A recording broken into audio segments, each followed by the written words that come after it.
Hello and welcome to Newsfeed, your daily dose of what people are talking about online, from news stories to what's trending. Spotify is the latest tech company to announce it's slashing its workforce. The music streaming platform CEO Daniel Ek says 6% of staff will be sacked after admitting the company had expanded too quickly during the pandemic. Spotify is retrenching around 600 people after it saw operating costs soar last year as it invested heavily in podcasting. The platform expects to fork out at least $38 million in severance payments and other costs. It follows a trend with almost all the major tech firms announcing significant job cuts recently. The main blame they point to is an uncertain economic environment and overexpansion under COVID-19, when there was a spike in demand for tech services as people were stuck at home due to pandemic restrictions. More than 50,000 employees have been affected by sweeping tech layoffs recently, and now Spotify is joining in on the job cuts. So why is the tech industry laying off so many workers? Brute can explain in less than 60 seconds. CEOs have cited unsustainable growth projections made during the pandemic, when many tech companies went on massive hiring sprees to keep up with demand that has since decreased. Some are also blaming the uncertainty of the economy's future, but experts have warned these layoffs don't necessarily mean a recession is looming. So far, the mass layoffs have been largely contained in the tech and tech-adjacent industries, and major tech roles account for just 0.3% of the overall job market. On top of that, the country's unemployment rate fell to a 50-year low of 3.5% last month. Following Elon Musk's purchase of Twitter in November last year, he let go of 3,700 staff. Less than a week later, Meta announced massive job cuts at Instagram and Facebook, 11,000 in total. Then Amazon workers had terrible news during Christmas time and the New Year. 18,000 lost their jobs over the holiday season. And not even a week ago, Microsoft announced it's shedding 10,000 staff, followed by a further 12,000 at Google just 2 days later. And now, following Monday's announcement, Spotify joins their ranks. Tech giant Apple is one of the few not to announce job cuts so far, but CEO Tim Cook has said he'll be taking a 40% pay cut this year. So as I mentioned earlier, Spotify bet big on podcasting. It spent more than $1 billion on shows, securing marquee names, and developing podcast tech, with the expectation that the sector would continue to grow. Come on, man. Do you work for the government? You're saying crazy stuff now. Bernie, what is going on? Do you have any access to Reddit? Excuse me? Joe Rogan, the Obamas, Kim Kardashian, and Prince Harry and Meghan are among the many podcasters who have signed deals worth millions with Spotify. But after an almost two-decade podcasting boom, growth in the sector began to stagnate in 2022. Many analysts project 2023 to be a difficult year for the industry. Spotify has slashed spending on podcasts, pulling original shows, and restructured its studios. But it isn't the only major audio player to cut podcast spending. Amazon and SiriusXM are among other platforms to reportedly do so. Jason Kalakanakis, a tech investor who has put money into various podcasting projects, says they got very popular during the pandemic, but sustaining a podcast beyond a year or 50 episodes is a very high hurdle in terms of skill, motivation, and resources. However, the time and effort that goes into podcasting is appreciated by the medium's many loyal fans, as TikTok shows.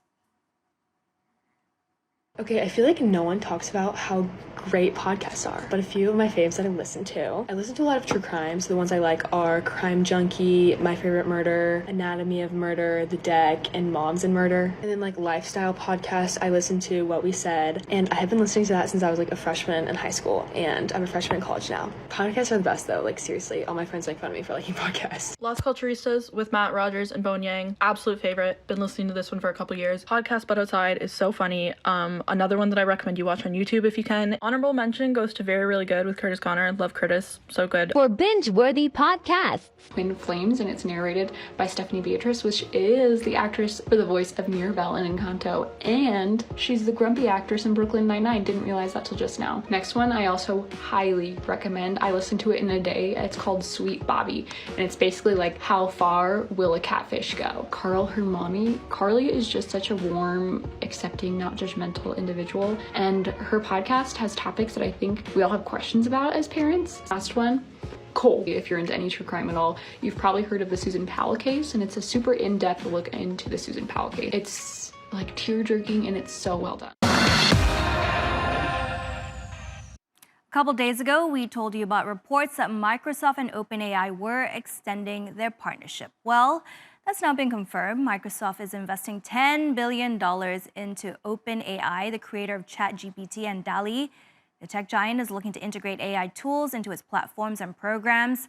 It's one of the largest deals in the company's history, and it's expected to reshape our digital lives.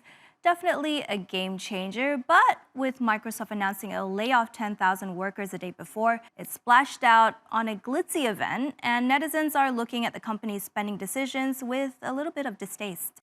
Microsoft is facing backlash after hosting an exclusive event on Tuesday and then announcing it was cutting 10,000 jobs on Wednesday. The company reportedly held an intimate get-together for its most senior executives in Davos, Switzerland, where wealthy and powerful people from all over the world have gathered for the World Economic Forum. But it wasn't just any invite-only party. The group was treated to a live performance from the iconic musician Sting. And while we aren't sure if Microsoft paid Sting to perform, one booking agency said if they did, it could cost over $500,000 to hire the singer for a private gig. The company is now facing criticism on social media for hypocrisy because Microsoft cited the layoffs are due to macroeconomic conditions. And this is the largest round of layoffs at the company since 2014.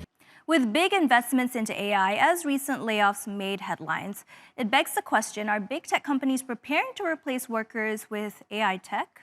Microsoft laid off 10,000 people, Salesforce 8,000, Amazon plans to lay off 18,000 people in the next few months. That's 48,000 people. That is 24 big high schools worth of skilled workers being laid off. Some say we're heading into the world's worst recession. Some say this is the beginning of the singularity, we're all going to be replaced by AI. And while I can't speak to the first part, I don't know. I don't necessarily think that we're going to be replaced by AI. I think that there is something like a mass reprioritization of skills happening right now. Capital is just being reallocated. That's where the layoffs are coming up from. They are putting their money into the most important things right now. And this happens during recessions and is sometimes healthy. But what makes this recession so unique and what makes people feel so nervous is that companies could end up becoming more productive during this recessional period as AI technology begins to do more and more every single day. But the entire internet is going to change before our eyes in the coming years. And when this happens, new jobs open up, new opportunities open up. Another day and more bad news for Twitter, but we'll keep this one brief today. On our last show, we reported the company has a bill of $300 million in interest payments to pay off by the end of the week. Well, just to add to its financial woes, news has emerged as being sued in the UK for not paying rent on its central London offices. Twitter currently faces at least one other lawsuit over unpaid rent. The landlord of its San Francisco headquarters has also claimed breach of contract for failing to pay the rent.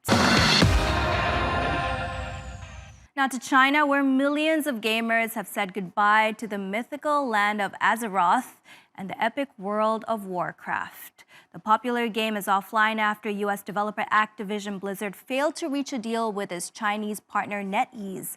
The pair have been working together since 2008. Other games from the stable like Overwatch, Diablo 3, and Hearthstone are also no longer available in China. A new Chinese law compels all foreign developers to partner with local firms. In November, Blizzard and NetEase announced that talks to renew their contract had failed. The American developer had asked for a 6-month extension so it could look for a new partner, but NetEase declined. NetEase called its longtime partner rude and inappropriate. It compared Blizzard's proposal to extend the agreement for 6 months as suggesting divorce while still engaging with the same partner. And just a few days ago, NetEase tore down the Warcraft Gorehouse statue in its park and they live-streamed it. Wow. China is the world's biggest gaming market, and this latest move will hit Blizzard hard. Activision Blizzard says it's talking to other partners, but in the meantime, it's not clear what comes next. Almost all Blizzard titles will be unplayable in China. After failing to reach an agreement to renew their licensing deal with NetEase, titles from Overwatch to World of Warcraft will stop operating in China as of January 2023. The only exception is Diablo Immortal, as its co-dev and publishing falls under a separate arrangement. This marks an end to the 14-year partnership that brought the likes of StarCraft to the country. The news has left people with more questions than answers, like what the future holds for the Chinese Overwatch League teams, or if Blizzard is already in negotiations with a new domestic publisher like Tencent to make a comeback. Blizzard will continue working with Tencent for the distribution of Call of Duty Mobile in China, and there was talk that the partnership may even be expanded. But then, things got a little bit confusing. Shortly before Blizzard went offline in China, Tencent launched what gamers called a cloned version of World of Warcraft. Talk about seizing opportunities. Tencent's game is called Tarislan, and some reviews suggest it looks good and may fill the void. What if the Chinese gaming giant Tencent, who by the way owns Riot, decides to make a World of Warcraft clone? And it does look absolutely amazing. I'm not a fan of tap target combat anymore, but looking at these graphics, that's quite something. You might have missed this or not, but Blizzard and their publisher NetEase in China are kind of like having problems to keep World of Warcraft running in China, and it's a very difficult process, and there's a back and forth going on whatsoever. And meanwhile, Tencent just cooking up in the background like, look at this, we actually do have our own MMO. We'll just put it out there, no problem. 2023 is looking mighty juicy. What do you think? Juicy indeed. So World of Warcraft, also known as WoW, is popular around the world. An OG in the gaming space, it's been around for a decade and a half and has around 8 million players. Now, this gamer says the Chinese members of the community will be missed.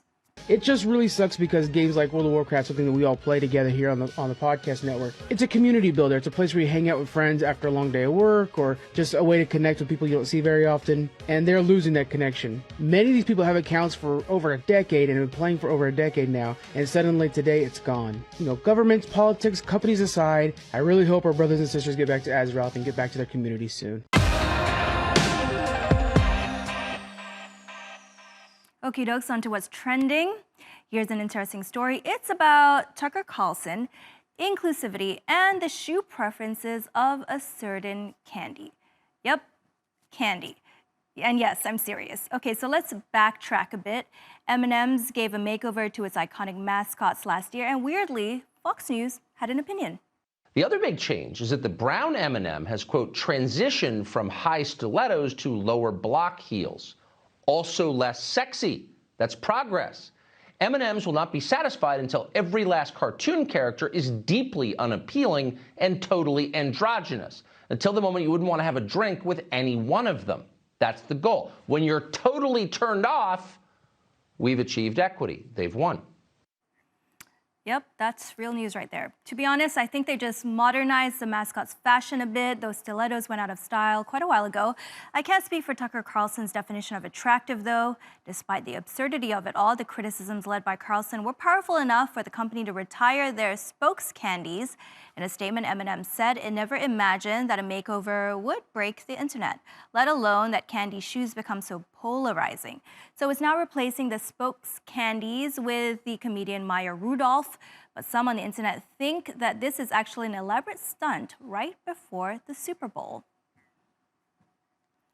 And that's our show. Find us on YouTube and do subscribe to our channel. Bye, and see you same time tomorrow.